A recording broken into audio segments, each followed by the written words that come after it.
ಸ್ನೇಹಿತರೆ, ಗೂಗಲ್ ಪೇನ ಒಂದು ಗೋಲ್ಡ್ ಲಾಕರ್ನಲ್ಲಿ ನಾವು ಯಾವ ರೀತಿ ಗೋಲ್ಡನ್ನು ಡಿಜಿಟಲ್ ಗೋಲ್ಡನ್ನು ಪರ್ಚೇಸ್ ಮಾಡಬೇಕು ಅಂತ ಚರ್ಚೆ ಮಾಡೋಣ. ಫೋನ್ಪೇನಲ್ಲಿ ಬೇರೆ ಬೇರೆ ಆ್ಯಪ್ನಲ್ಲಿ ಈಗ ಗೋಲ್ಡ್ ಇನ್ವೆಸ್ಟ್ಮೆಂಟ್ ಆಪ್ಷನ್ನ ಕೊಟ್ಟಿದ್ದಾರೆ. ಅದೇ ರೀತಿ ಗೂಗಲ್ ಪೇನಲ್ಲೂ ಕೂಡ ಗೋಲ್ಡ್ ಲಾಕರ್ ಅಥವಾ ಒಂದು ಇನ್ವೆಸ್ಟ್ಮೆಂಟ್ನ ಆಪ್ಷನ್ನ ಕೊಟ್ಟಿದ್ದಾರೆ. ಯಾವ ರೀತಿ ನಾವು ಅಲ್ಲಿ ಇನ್ವೆಸ್ಟ್ಮೆಂಟ್ ಮಾಡ್ಕೋಬಹುದು ಅಂತ ನಾನು ಸಂಪೂರ್ಣವಾಗಿ ಇವತ್ತು ಹೇಳ್ತೀನಿ. ಹಾಗೆ ನಮ್ಮ ಚಾನಲ್ಗೆ ಮೊದಲು ಬಂದಿದ್ದರೆ ದಯವಿಟ್ಟು ನಮ್ಮ ಚಾನಲ್ನ ಸಬ್ಸ್ಕ್ರೈಬ್ ಮಾಡಿ ಮತ್ತು ಪಕ್ಕದಲ್ಲಿರುವಂಥ ಬೆಲ್ ಐಕಾನನ್ನು ಪ್ರೆಸ್ ಮಾಡಿ ನಮ್ಮ ತಂತ್ರಜ್ಞಾನ ಆಧಾರಿತ ಬೃಹತ್ ಕುಟುಂಬದ ಸದಸ್ಯರಾಗಿ. ಸ್ನೇಹಿತರೆ, ಗೂಗಲ್ ಪೇ ಆ್ಯಪ್ನ ಓಪನ್ ಮಾಡ್ತೀನಿ. ಇಲ್ಲಿ ಯಾವ ರೀತಿ ಗೋಲ್ಡ್ ಆಪ್ಷನ್ನ ಕೊಟ್ಟಿದ್ದಾರೆ, ಅದನ್ನು ನಾವು ಯಾವ ರೀತಿ ಯೂಸ್ ಮಾಡ್ಕೋಬೇಕು ಅಂತ ನಾನು ಸಂಪೂರ್ಣವಾಗಿ ಹೇಳ್ತೀನಿ. ಇಲ್ಲಿ ನೋಡಿ, ಗೂಗಲ್ ಪೇ ಆ್ಯಪ್ನ ಓಪನ್ ಮಾಡಿದ ನಂತರದಲ್ಲಿ ಇಲ್ಲಿ ಸ್ವಲ್ಪ ಕೆಳಗಡೆ ಸ್ಕ್ರೋಲ್ ಮಾಡಿದ ನಂತರದಲ್ಲಿ ಇಲ್ಲಿ ಬಿಸ್ನೆಸ್ಸಸ್ ಅಂತ ಒಂದು ಆಪ್ಷನ್ ಬರುತ್ತೆ. ಇಲ್ಲಿ ನೋಡ್ಬೋದು ಬಿಸ್ನೆಸ್ಸಸ್ ಅಂತ. ಇದರ ಪಕ್ಕದಲ್ಲಿ ಒಂದು ಈ ರೀತಿ ಮೋರ್ ಅಂತ ಇಲ್ಲಿ ಏನು ಆರೋ ಮಾರ್ಕ್ ಇದೆ ಅದ್ರ ಮೇಲೆ ನಾವು ಕ್ಲಿಕ್ ಮಾಡ್ಕೋಬೇಕು. ಮಾಡಿದ ನಂತರದಲ್ಲಿ ಇಲ್ಲಿ ಕೆಳಗಡೆ ಗೋಲ್ಡ್ ಲಾಕರ್ ಅಂತ ಒಂದು ಆಪ್ಷನ್ ಬರುತ್ತೆ. ಇಲ್ಲಿ ನೋಡ್ಬೋದು ಗೋಲ್ಡ್ ಲಾಕರ್ ಅಂತ, ಅಲ್ಲಿ ನಾವು ಕ್ಲಿಕ್ ಮಾಡ್ಕೋಬೇಕಾಗುತ್ತೆ. ಗೋಲ್ಡ್ ಲಾಕರ್ ಮೇಲೆ ನಾವು ಕ್ಲಿಕ್ ಮಾಡ್ಕೋಬೇಕು.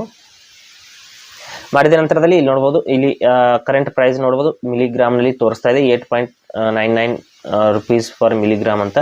ನಂತರದಲ್ಲಿ ಇಲ್ಲಿ ಬೈ ಗೋಲ್ಡ್ ಅಂತ ನಾವು ಕ್ಲಿಕ್ ಮಾಡ್ಕೋಬೇಕಾಗುತ್ತೆ. ಇಲ್ಲಿ ಬೈ ಸೆಲ್ ಅಥವಾ ಡೆಲಿವರಿ ಅಂತ ಇಲ್ಲಿ ತೋರಿಸ್ತಾ ಇದೆ. ನಾವಿಲ್ಲಿ ಗೋಲ್ಡ್ ಕಾಯಿನನ್ನು ಡೆಲಿವರಿ ಕೂಡ ತಗೋಬಹುದು. ಇಲ್ಲಿ ಬೈ ಅಂತ ನಾನು ಮೊದಲು ಕ್ಲಿಕ್ ಮಾಡ್ಕೋತೀನಿ. 5 ಗ್ರಾಮು 10 ಗ್ರಾಮು ಗೋಲ್ಡ್ ಕಾಯಿನ್ ಕೂಡ ನಾವು ಇಲ್ಲಿ ತಗೋಬಹುದು. ನಂತರದಲ್ಲಿ ಇಲ್ಲಿ ಅಮೌಂಟನ್ನು ನಾವು ಸೆಲೆಕ್ಟ್ ಮಾಡ್ಕೋಬೇಕಾಗುತ್ತೆ. ಸೆಲೆಕ್ಟ್ ಮಾಡಿರುವಂಥ ಅಮೌಂಟ್ಗೆ 3% GST ಅನ್ನೋದು ಕಟ್ ಆಗುತ್ತೆ. ನೋಡಿ, ಈ ರೀತಿ ಅಮೌಂಟನ್ನು ನಿಮ್ಗೆ ಎಷ್ಟು ಬೇಕೋ ಅಷ್ಟು ಅಮೌಂಟನ್ನು ಸೆಲೆಕ್ಟ್ ಮಾಡ್ಕೊಳ್ಳಿ. ನಂತರದಲ್ಲಿ ಇಲ್ಲಿ ನೋಡ್ಬೋದು 8.99 ಮಿಲಿಗ್ರಾಮ್ ಪ್ರೈಸ್ ನಡೀತಾ ಇದೆ ಮತ್ತು 3% GST ಅನ್ನೋದು ಕಟ್ ಆಗುತ್ತೆ ಅಂತ ಹೇಳ್ತಾ ಇದೆ. ನಂತರದಲ್ಲಿ ಇಲ್ಲಿ ರೈಟ್ ಮಾರ್ಕ್ ಮೇಲೆ ಕ್ಲಿಕ್ ಮಾಡಿಬಿಟ್ಟು ನಾವು ಗೋಲ್ಡ್ ಇನ್ವೆಸ್ಟ್ಮೆಂಟನ್ನು ಇಲ್ಲಿ ನೋಡಿ ರೈಟ್ ಮಾರ್ಕ್ ಮೇಲೆ ಕ್ಲಿಕ್ ಮಾಡ್ಕೊಳ್ಳೋಣ.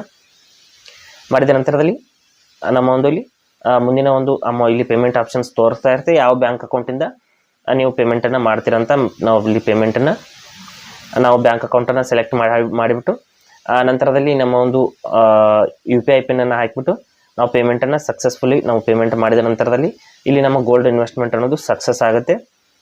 ನೋಡ್ಬೋದು, ಈ ರೀತಿ ನಾವು ಪೇಮೆಂಟ್ ಮಾಡಿದ ತಕ್ಷಣದಲ್ಲಿ ನಮ್ಮ ಗೋಲ್ಡ್ ಇನ್ವೆಸ್ಟ್ಮೆಂಟ್ ಅನ್ನೋದು ಇಲ್ಲಿ ಸಕ್ಸಸ್ ಆಗಿದೆ. ಇಲ್ಲಿ ನೋಡ್ಬೋದು ಬೈ 11.1 ಮಿಲಿಗ್ರಾಮ್ ಆಫ್ ಗೋಲ್ಡ್ ಅಂತ ಬರ್ತಾ ಇದೆ.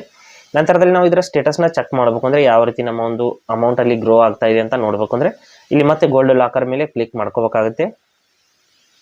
ಮಾಡಿದ ತಕ್ಷಣದಲ್ಲಿ ಇಲ್ಲಿ ಮೇಲ್ಗಡೆ ನೋಡ್ಬೋದು ನಾವು ಇನ್ವೆಸ್ಟ್ಮೆಂಟ್ ಮಾಡಿರುವಂಥ ಗೋಲ್ಡಲ್ಲಿ ಎಷ್ಟು ಮಿಲಿಗ್ರಾಮ್ ಇದೆ ಅಂತ ಮೇಲ್ಗಡೆ ತೋರಿಸ್ತಾ ಇದೆ. ಇಲ್ಲಿ ಕೆಳಗಡೆ ನಾವು ಇನ್ವೆಸ್ಟ್ಮೆಂಟ್ ಮಾಡಿರುವಂಥ ಇಲ್ಲಿ ನೋಡಿ 100 ರೂಪೀಸ್ನ ಮಾಡಿದ್ದಾರೆ ಅಂತ ಇಲ್ಲಿ ಕೂಡ ಬರ್ತಾ ಇದೆ. ಮೇಲ್ಗಡೆ ನೋಡ್ಬೋದು 11.1 ಮಿಲಿಗ್ರಾಮ್ ಅಂತ ಇದೆ. ಇಲ್ಲಿಂದ ನಾವು ವಿಡ್ರಾ ಕೂಡ ಮಾಡ್ಕೋಬೋದು. ಕೆಳಗಡೆ ಸೆಲ್ ಆಪ್ಷನ್ ಇದೆ ಸ್ನೇಹಿತರೆ, ಸೆಲ್ ಮೇಲೆ ಕ್ಲಿಕ್ ಮಾಡಿಬಿಟ್ಟು ಇಲ್ಲಿ ಅಮೌಂಟನ್ನು ಹಾಕಿಬಿಟ್ಟು ಅಮೌಂಟ್ ಆಫ್ ಗೋಲ್ಡನ್ನು ಹಾಕಿಬಿಟ್ಟು ನೀವು ಸೇಲ್ ಮಾಡಿಬಿಟ್ಟು ಮರಳಿ ನಿಮ್ಮ ಬ್ಯಾಂಕ್ ಅಕೌಂಟ್ಗೆ ವಿಡ್ರಾ ಕೂಡ ಮಾಡ್ಕೋಬೋದು. ನೋಡ್ಬೋದು 94 ರೂಪೀಸ್ ಅಂತ ಬರ್ತಾ ಇದೆ. ಅಂದರೆ ನಾವು 100 ರೂಪೀಸ್ ಇನ್ವೆಸ್ಟ್ಮೆಂಟ್ ಮಾಡಿದ್ವಿ ಅಂದರೆ ಅಲ್ಲಿ 3 ರೂಪಾಯಿ GST ಬೈ ಮಾಡ್ತಿರ್ಬೇಕಾದ್ರೆ ಮರಳಿ ಸೇಲ್ ಮಾಡ್ತಿರ್ಬೇಕಾದ್ರೆ 3 ರೂಪಾಯಿ GST ಬರುತ್ತೆ. ಅಂದರೆ 3% GST ಅಲ್ಲೂ ಕೂಡ ಬರುತ್ತೆ. ಈ ರೀತಿ ನಾವು ಗೋಲ್ಡನ್ನು ಗೂಗಲ್ ಪೇ ಆ್ಯಪ್ನಲ್ಲೂ ಕೂಡ ಬೈ ಮಾಡ್ಕೋಬಹುದು. ಹಾಗೆ ಸ್ನೇಹಿತರೆ, ಕೊಟ್ಟಿರೋ ಮಾಹಿತಿ ಸಂಪೂರ್ಣ ಮತ್ತು ನಿರೂಪಣೆ ಮಾಡಿದ ಶೈಲಿ ಉತ್ತಮ ಅಂತ ಅನಿಸಿದರೆ ವಿಡಿಯೋನ ಲೈಕ್ ಮಾಡಿ ಮತ್ತು ನಿಮ್ಮ ಸ್ನೇಹಿತರಿಗೂ ಕೂಡ ಶೇರ್ ಮಾಡಿ. ಹಾಗೆ ಇದ್ರ ಬಗ್ಗೆ ಸಮಸ್ಯೆಗಳು ಡೌಟ್ಗಳಿದ್ದರೆ ಕಮೆಂಟಲ್ಲಿ ಅವಶ್ಯವಾಗಿ ತಿಳಿಸಿ. ಮುಂದಿನ ವಿಡಿಯೋದಲ್ಲಿ ಮತ್ತೊಂದು ಹೊಸ ವಿಷಯದೊಂದಿಗೆ ಇರ್ತೀನಿ, ಮುಂದೆ ಬರ್ತೀವಿ. ಅಲ್ಲಿವರೆಗೂ ಟೇಕ್ ಕೇರ್.